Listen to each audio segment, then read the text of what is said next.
Thank you. Thank you very much. So I'm Genevieve Faith from Boehringer Ingelheim, and we are a global pharmaceutical company. So last year our net sales were 27 billion euros. We have 54,500 employees globally. So we have been around for about 150 years now. So we focus in human pharmaceuticals, in animal health, and as well in biopharmaceutical contract manufacturing. But what I'm going to share today is something, so as a large global pharmaceutical company that's committed to transforming the lives of patients for generations, we also look to see how we can innovate and how we can try new things and how we can learn different ways to add value to the healthcare system. So that's what I'm going to share today.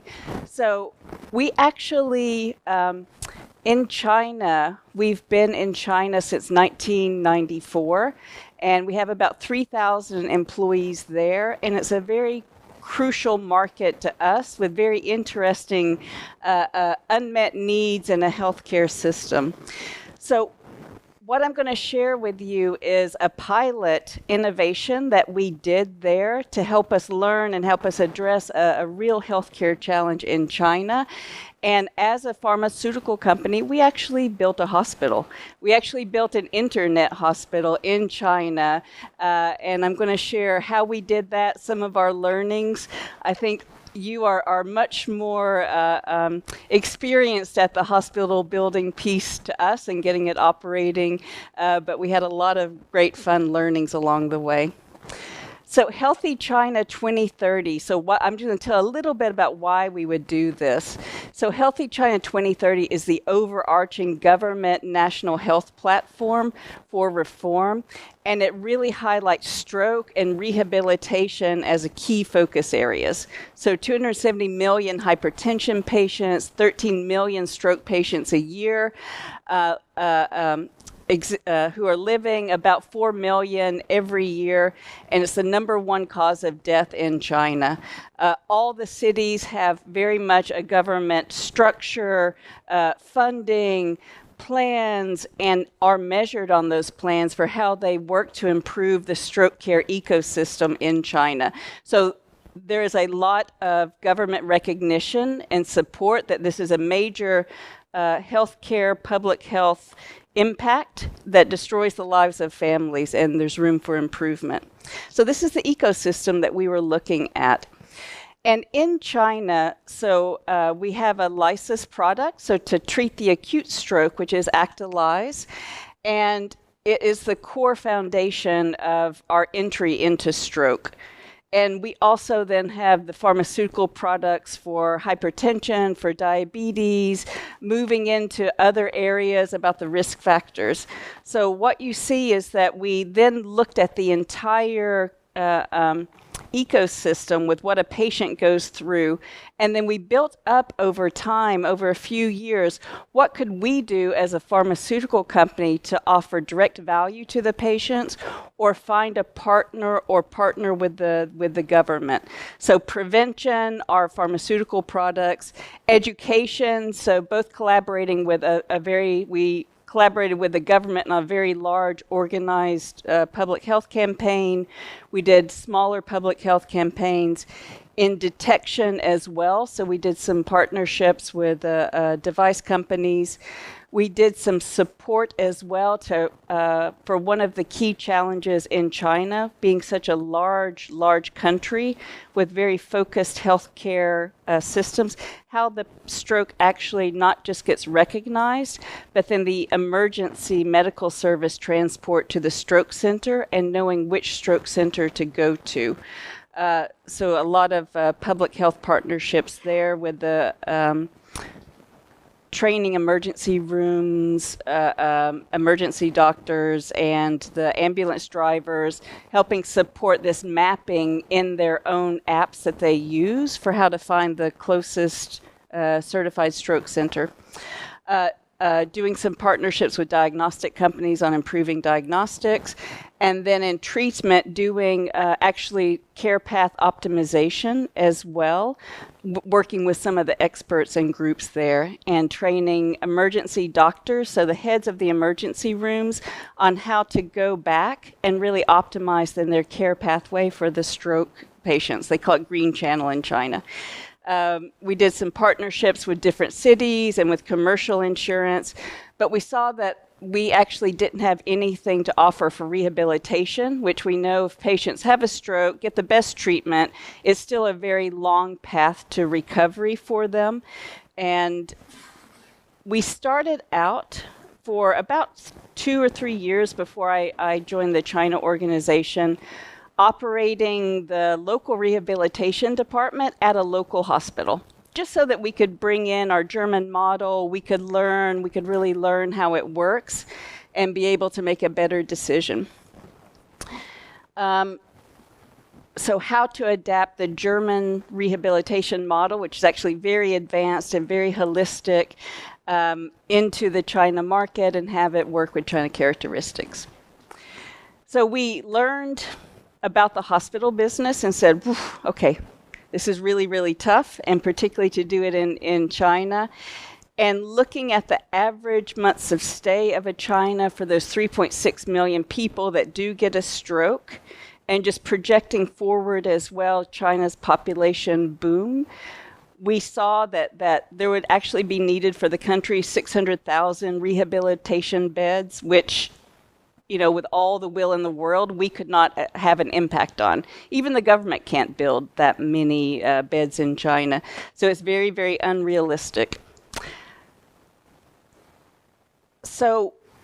But we also really looked to study then what could we do and challenge ourselves. So we did some ethnographic research where we went to really go understand what the patients are going through, went to their homes. And what we found is most of them, like 84%, they were actually sent home, and this is one of their follow-up instructions. If they got anything written, then it was eat better, exercise, and good luck, good luck. And particularly, there is a very low health literacy in China because you do have a very long tail of the socioeconomic situation in different areas. So people had no idea. They had just gone through this traumatic stroke. Their family doesn't know what to do unless they have somebody, a daughter, a son that works in the hospital or the pharmaceutical industry, and very poor instructions were given to them, and it's the best that the hospitals could do. They were doing these very unstructured exercises, and we heard the stories of patients who would give up the last 10 years of their life, lying in bed, not able to talk, not able to eat. The daughter-in-law has to quit their job so they can care for the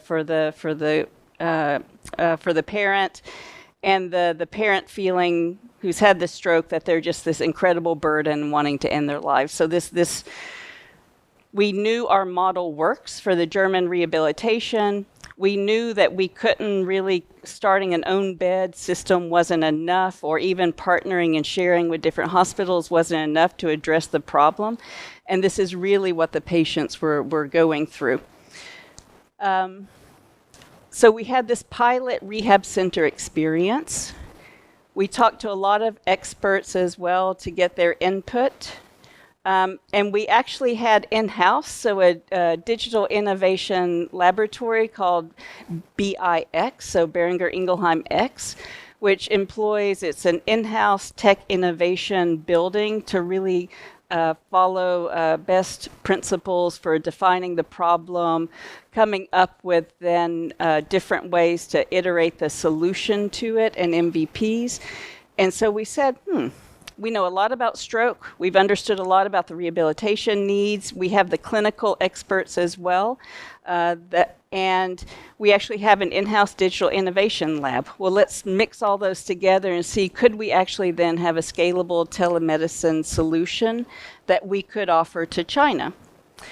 So then we looked to see our different competitors for what's out there and what they're delivering. So the service offerings around physical therapy, occupational therapy, speech therapy, cognitive therapy, psychological support that we know they need, group therapies, and what are their business models. And this is the landscape that we found.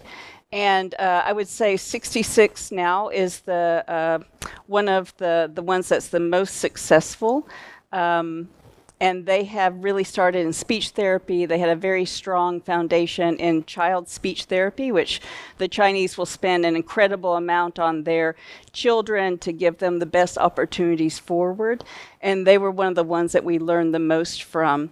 But what we found is what we know that the patients benefit from, it actually wasn't covered well by everyone, by anyone. So we did find an opportunity in the market.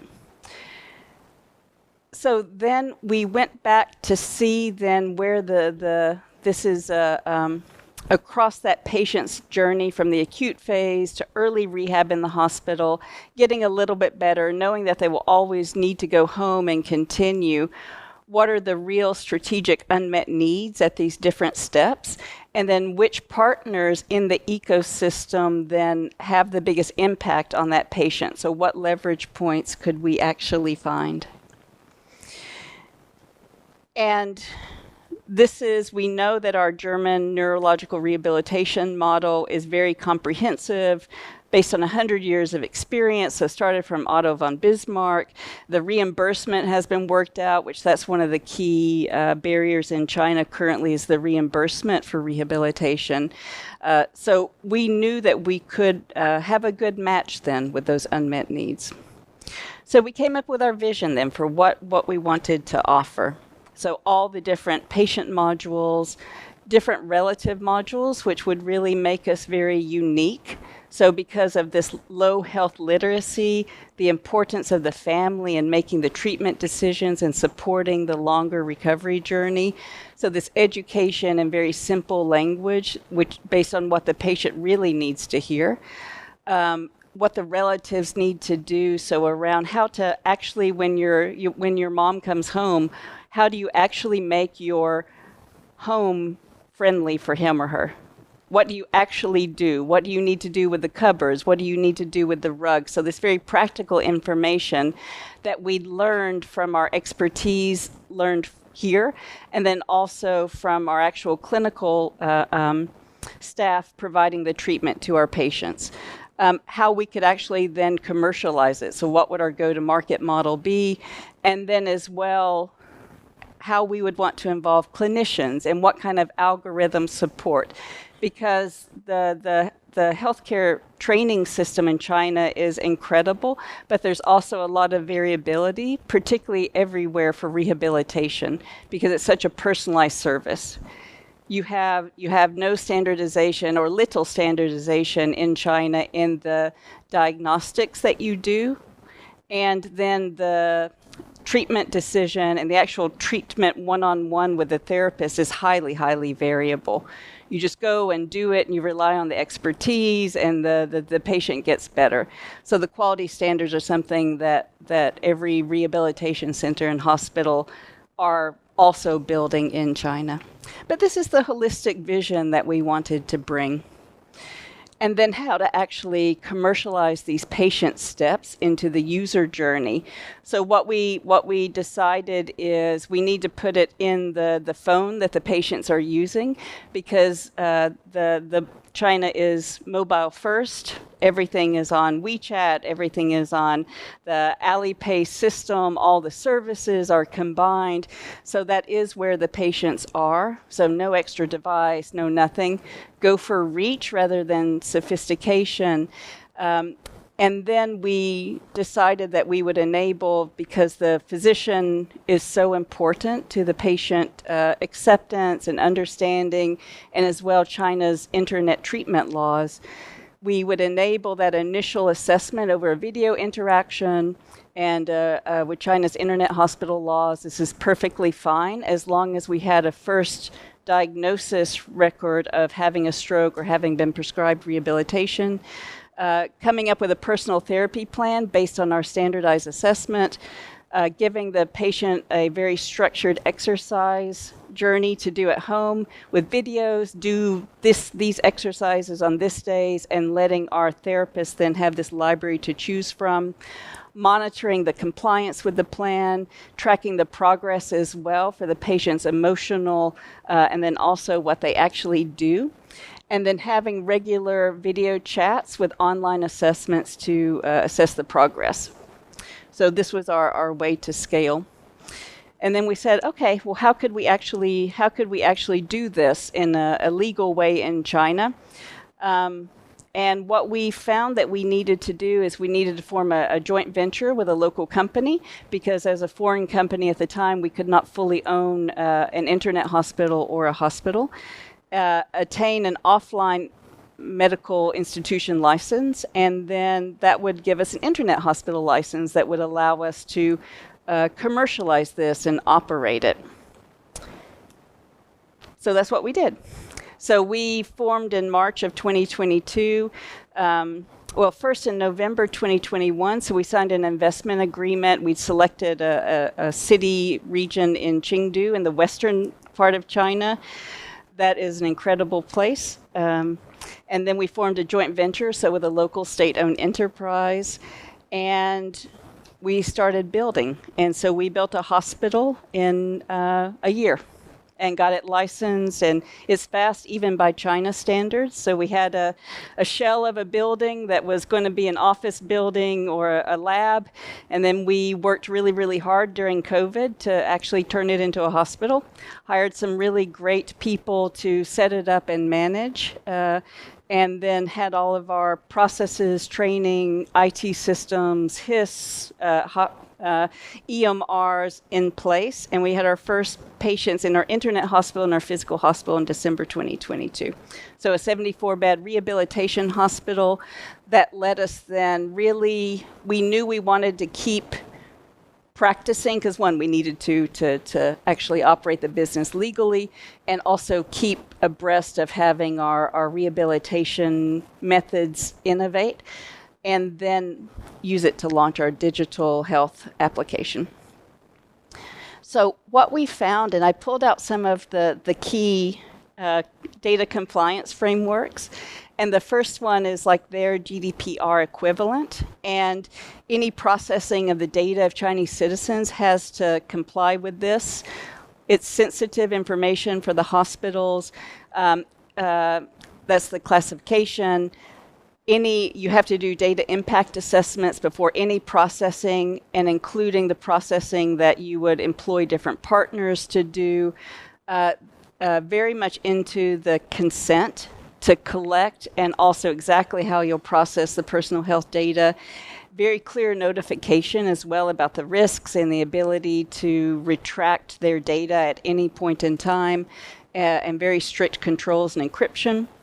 And health data is one of those categories that's very, very highly restricted and has to be stored within China. So we're a German global pharmaceutical company. So this was also a lot of explanation within the organization for how this startup company then needs to keep our data here and why, but we got very good support because of the clear vision of the need that we wanted to address. Data security as well, so our right classification, which then has your control, access control, your login control, your recording, and as well how you're monitor for cyber attacks, and that you have the very appropriate procedures on what to do if it happens. And we also then, they have very strong hospital data sharing rules. So very much to the purpose, consent-based, secure. The interoperability standards are a little bit different as well, so you need to work through that. Quality controls, safeguards, clear access protocols, because we know that both for our internet hospital and for the regular hospital, we know that we need to share patient data, laboratory processing, getting in the diagnostics from other partner hospitals, being able to collaborate then with the multidisciplinary care team of whichever hospital had referred them to us. So all with the patient consent. So what we found, though, is that there's a very, we were able to find very strong partners because we recognized that this was a gap for us. So we could find very strong partners who could offer the hospital information system. And for us, it was very key as well to get a partner locally who is very familiar with our local district regulations, because China will make a very large top. This is what good looks like. And then it will be interpreted differently in the different districts. So this local knowledge, but Chengdu is such an amazing place that there's a very rich technology partnerships that we could find to fill in the gaps that we didn't have. So we found partners for our vendors who could make our hospital information system, vendors who could actually also create our rehabilitation management system, which is how we could then start to standardize our processes. So the things that we know, and then we did more data recording as well. We heard it from our therapists every day. We did more data recording than any place they'd ever worked, because other than that, it's just kind of the big outcomes. But we're recording how much can this patient move their finger today. But that gave us a very rich data source then that we could share and start to publish on. I pulled in a couple of our setup challenges, and these are probably very basic for you who are more experienced in the hospital. But one thing that we found is that as a global pharmaceutical company, our purchasing is also very centralized. And what we found then is that the local government medical insurance regulations say that our medical supplies and drugs must exactly match then our invoicing. But we found that we couldn't get our global system to actually talk to our local financial system that we were using to manage the hospital. So this real-time purchase sell stock needs to be very consistent with our financial system. So we had to do a workaround because we could not fall out of this very narrow window because of how the government locally is really looking to ensure that every healthcare dollar that is spent really goes for value for the patient. And as they continue to they say squeeze out the water, so squeeze out any of the old corruption that's in the system. So this was very important to us, but one example of a challenge that we did not expect, so as a company in setting up this hospital. Another one was how to get access to our custom rehabilitation management system. So we had some things that would be very, very, very safe for us, but also very costly. So 450,000 euros to actually give access in a very setting up, a whole server farm within the hospital, versus being able to then give access through a very secure Citrix way versus setting up kind of a quasi-server on a laptop. So just as an example, one of the challenges that we also faced was how to best enable our staff to have access to this system because we were just starting up, so we needed to do a very pragmatic way to give them access to what we'd been using in our department that we were managing in Shanghai.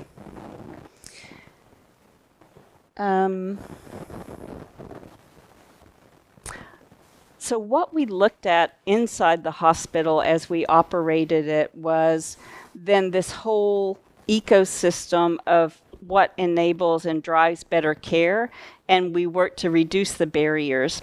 So this government insurance we found was a very strong driver of how a patient would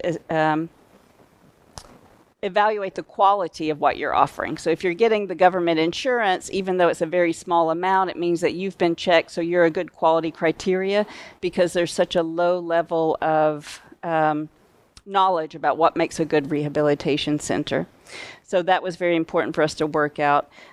Using then the integrated payment platforms as well was incredibly important, and one of the barriers that we overcame as well, because the patients had to make it as convenient as possible that they could see credit card, because we really positioned ourselves as bringing the German rehabilitation model to China and adapted it with Chinese characteristics. Being able to accept everything from the Western pay to the local pay as well. The variability that we had in our staff as well. So we developed a very strong training system inside the hospital. And then all of the measuring, as I mentioned, in our rehabilitation management system. And then being able to have the rigor that we put in around regular reviews, around multidisciplinary teams, every week, the whole entire team, every therapist, doctor working with that patient, and weekly reviews with the family member there, with the patient there, about what happens next, so that they're fully involved. So that was also where we saw a lot of very good benefit. We did all of this. So like, if you think about this system, we actually were a separate company, so within Boehringer Ingelheim, so to protect the parent company from risk and also give us some autonomy as well. So that was a very important part of our legal structure, to have our company that could operate this, could do the partnerships then with insurance companies, with distributors, with the government for getting our insurance and our certifications. So we really had a very strong firewall separating this system and as well our internet hospital from the rest of the pharmaceutical business that were very well documented and audited as well. So that was very important to us. We did a mix then of the hospital business was key and crucial, but our real focus then was on how we could drive the internet hospital business so that we could scale the care. And so what we did is we did not employ all the doctors all over China because it's huge, but we as own staff in the hospital, we actually then employed them as part-time so that they could legally do this as a part-time employment for them while their main medical license is still linked to their hospital. This is a very effective way that for them to legally earn extra money, get additional training so that they could keep improving their professional advancement, as well ways to share with their peers and be able to offer to their patients telerehabilitation, which they'd never had before. So the doctors also were very frustrated, the therapists. I know I'm working every day, 9 to 9, 7 days a week. But I know the patients go home and I can't give them more. So also what we found is that we had almost 3.5 thousand physicians and therapists who joined us in the first 15 months, because they wanted to offer this to their patients. They wanted to learn. They wanted to have a try because they'd heard about it from other countries, but they didn't have a platform to do it on. So we grew the business from 0 to 9,000 patient leads and 2.6 thousand paying patients. So at the end of the day, which was phenomenal for us. The 66 Now that I mentioned, it took them about 8 years to get to this number of paying patients. So we were very proud of that effort. But we also had invested in a full field force as well, and a lot of education, because this was something very new for the China market. We also were very proud that we got telerehabilitation put into the stroke treatment guidelines for the first time ever, and then gave all of these physicians and therapists as well the real hands-on opportunity to use it with their patients. So it was a pilot, and the company decided to exit the business. So after the 15 months, because our priorities changed. But we were able to find as well a local hospital chain who bought the business and continues to operate it. So this is an example. This is one of the art therapies that one of our patients made in Shanghai. And I think it's an amazing experience. So as a pharmaceutical company, so to build and operate a hospital, and particularly as well to really deliver internet hospital care, so that we continue then to bring into the company for driving our digital therapeutics choices, and then as well how we can help partner in with different aspects of the healthcare system as we know it's changing. So with that, I will turn it over, and I think our next might be a coffee break.